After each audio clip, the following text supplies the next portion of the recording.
Fala galera do vídeo, quem tá falando aqui é Malone, trazendo mais um vídeo pra vocês sobre curiosidades, novidades e os mistérios que vem acontecendo pelo mundo. E aí você já sabe, se não é inscrito, se inscreve no canal, liga o sininho, dá aquele like e bora pro vídeo de hoje. E aí galera, no vídeo de hoje eu vou fazer uma pergunta pra vocês. Vocês já ouviram falar da Noite dos OVNIs que aconteceu aqui no Brasil? Com certeza você já deve ter escutado. E aí, eu vou fazer mais uma pergunta. Você sabe por que a FAB, Força Aérea Brasileira, enviou 5 aviões caças para o local onde estavam acontecendo os avistamentos dos OVNIs? E aí eu vou falar mais uma coisa também muito interessante. Por que depois de décadas, escuta bem, décadas, as pessoas começaram a falar sobre o que aconteceu? E aí, galera, como vocês sabem que aqui no canal comigo é poucas ideias, então eu já vou colocar aqui o áudio dos pilotos falando no momento que estava acontecendo tudo mesmo naquela noite, para vocês sentirem um pouco, terem a sensação do desespero que eles passaram ao ver os OVNIs, a ver aquela situação toda que estava acontecendo. Então, ó, escuta aí o áudio e aí depois a gente vai entrar no vídeo. Pô, isso aí é avião, né? Não é avião? Que isso, cara? São 3 então? Tem mais ainda? O que é isso? Controle, o Mike Bravo Zulu tá por onda radial 270 de São José, tá perseguindo um objeto aqui, cara. Ele viu, tá atrás. É. Mike Bravo Zulu, São José? Poderia descrever o objeto novamente? Pode afirmar com certeza que não se trata de estrela? Afirmativo, que desapareceu novamente. Entendi, desapareceu novamente. Com certeza não se trata de estrela. Afirmativo. Controle? Oi? Brasília? O cara tá vendo outra à direita dele na radial 100 mais ou menos. Disse que não é estrela não e foi atrás. É uma festa. Eu perdi a referência visual com eles, mas no tempo que eu pude ver era um festival de cores lindo, né? Os radares detectaram vários objetos não identificados na área de São Paulo, São José dos Campos, Rio de Janeiro.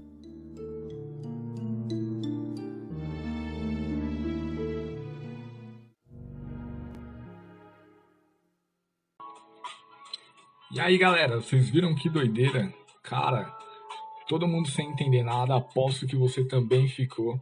E aí agora você vai entender então um pouco do que aconteceu. 30 anos depois, a Noite dos OVNIs se mantém como um dos maiores mistérios ufológicos do Brasil. No dia 19 de maio de 1986, 21 pontos luminosos foram vistos no céu de São José dos Campos, São Paulo. 5 caças da Força Aérea Brasileira, FAB, foram enviados para combater os alvos, que segundo os relatos documentados oficialmente pelo governo, mudavam de localização com uma velocidade muito alta. E aí naquela noite, o controlador de voo, Sérgio Mota da Silva, avistou os pontos luminosos no céu. Eles foram detectados pelo radar da torre de comando do aeroporto de São José. Quando Silva percebeu o primeiro ponto, ele acionou o piloto Alcir Pereira da Silva, que passava pela rota dos objetos em viagem como o então presidente da Embraer, Osiris Silva. Alcir pilotava um Xingo, em viagem de Brasília para São José dos Campos. No áudio da conversa daquela noite, divulgados 28 anos mais tarde, Alcir avisa que se aproximaria do alvo, mas ao chegar ele muda de localização em alta velocidade. Depois da primeira tentativa de alcançar os objetos, a Força Aérea mobilizou 5 aeronaves oficiais da Frota de Defesa para perseguirem as luzes. Foram cerca de 4 horas de perseguição. Então, galera, imagina como foi a noite desses pilotos, um verdadeiro Star Wars. Apesar da repercussão do assunto na época, com declarações da aeronáutica e capas de jornais, os documentos e áudios que traziam detalhes do episódio conhecido como Noite dos OVNIs foram considerados confidenciais pelo governo por quase 3 décadas, e as investigações foram inconclusivas.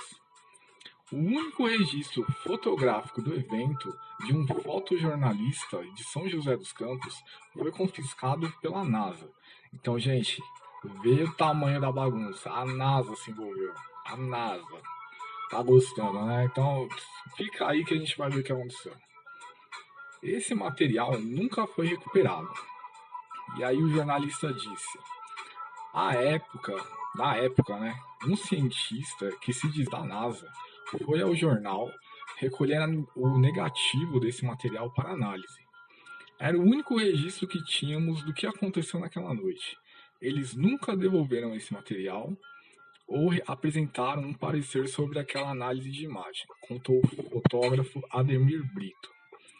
Apesar de não ter os filmes originais das fotos, ele guarda registro do que foi publicado preto e branco na edição do jornal do dia 20 de maio de 1986. E aí, galera, são essas duas imagens que vão aparecer na tela agora para você em preto e branco. E aí vamos ouvir um pouco do que os envolvidos nesse fato falaram. O evento marcou muito a carreira do controlador de voo Sérgio Mota. Hoje, com 59 anos, na época ele recebeu ordens de seu comando para que não tocasse no assunto com seus colegas, ou que desse entrevistas. Hoje, desligado da FAB, ele comenta pela primeira vez o evento e o descreve como surpreendente. Ele contou que na época a chefia passou aos subordinados que os pontos avistados eram uma guerra eletrônica. Mas ele contesta: nesses eventos, possíveis inimigos usam aparelhos para confundirem os radares, colocando pontos de luz. Eles se confundem com aviões e bagunçam o controle do espaço aéreo. Apesar da explicação, esses pontos não podem ser vistos por humanos, diferente do que aconteceu naquele dia. A vivência, no entanto, não foi o bastante para que ele acreditasse em vida fora da Terra. E aí ele disse: eu não sei o que houve naquele dia, a rapidez e o número de pontos, não sei dizer o que foi aquilo. Mas não acredito em alienígenas. Quem sabe quando ele chegar para mim e se apresentar com RG, aí eu acredite, brincou ele. Outra peça importante no quebra-cabeça do mistério é Osíris Silva, que também é cético quanto à presença de extraterrestres naquela noite, mas guarda incerteza sobre o que aconteceu. Claro que pode haver vida fora da Terra, mas que nós possamos nos comunicar com eles e eles se comunicarem conosco, me parece muito pouco viável. A distância no espaço sideral são de tal ordem que é muito difícil haver comunicação entre planetas, mesmo do sistema solar, disse ele. Apesar de não constar nos relatórios oficiais, Osíris conta que dividiu a tarefa de pilotar a aeronave naquela noite com Alcir Pereira. Para Alcir, aquele 19 de maio também é uma incógnita. E aí ele disse: eu fui piloto por muitos anos e nunca tinha visto algo como aquilo. Era ágil demais e impossível que houvesse um humano dentro dela. Eu não sei se era um disco, mas era um brilho muito forte, relembrou ele. E aí, galera, imagina que muito louco deve ser piloto, né? Cara, eu tenho uma vontade. É lógico, assim, nessa situação, todo mundo se caga, né? Não tem como. Mas, meu, que aventura, hein? Eu ia curtir muito. Bom, galera, vamos continuar então com esse mistério. Para o consultor da revista UFO, Renato Mota, o aparecimento foi o maior contato de vida inteligente fora da Terra com os humanos. Diz ele, são 130 bilhões de estrelas, achar que só a Terra é habitada é egoísmo. Hoje a questão não é mais se existe vida fora da Terra. Já sabemos, a questão agora é quando eles vão se apresentar, defende ele. Segundo Mota, as respostas apresentadas pelos órgãos oficiais sobre a Noite dos OVNIs são suposições. Não adianta ser estrela porque estrelas não podem ser captadas pelos radares.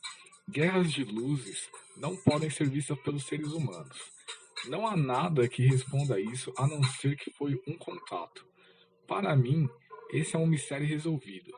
Eram naves de civilizações avançadas, defende ele. Para o astrofísico da Universidade do Vale do Paraíba, Univap, Olhe Louis Bohr Jr. Não há comprovação científica que afirme que há vida fora da Terra e que a explicação para a noite de 19 de maio foi a passagem de um cometa. Quando ele entra na atmosfera, ele esquenta e emite luz. Isso explica os pontos brilhantes e a detecção pelo radar, já que ele possui massa. O número pode ser explicado pelos meteoros que acabam acompanhando o cometa. Bom, eu acho meio difícil que tenha sido um cometa, mas fala você aí, galera. O que vocês acham? Comenta aí no vídeo pra mim. Bom, galera, agora pra gente entender como essa história acabou se tornando confidencial, na época do fato, o então ministro da Aeronáutica, Brigadeiro Otávio Júlio Moreira Lima, disse em entrevista coletiva com os pilotos que o fato seria apurado pelo órgão. O resultado foi um dossiê mantido sob sigilo desde 1986 e divulgado apenas em 2000. Os pilotos confirmam que viram pontos de luzes no céu que mudavam de cor e se movimentavam em alta velocidade. O dossiê com o título Possível Aparecimento de OVNIs em São José dos Campos e Anápolis concluiu que os fenômenos eram sólidos e refletiam de certa forma inteligência, pela capacidade de acompanhar e manter distância dos observadores. Os relatórios fazem hoje parte do acervo de arquivos nacionais, sendo o segundo material mais acessado do acervo, atrás apenas dos relatos sobre a ditadura militar. Pela busca, todos os arquivos foram digitalizados e estão disponíveis na internet. E aí, galera, que história maluca! Vocês viram o desespero dos pilotos naquela noite? Cara, eu achei muito louca essa história. Comenta aí no vídeo o que vocês acharam. E galera, é isso aí. O vídeo de hoje tá entregue. Então já sabe, se você não é inscrito, se inscreve no canal, liga o sininho, dá aquele like. E um grande abraço, galera. Até a próxima.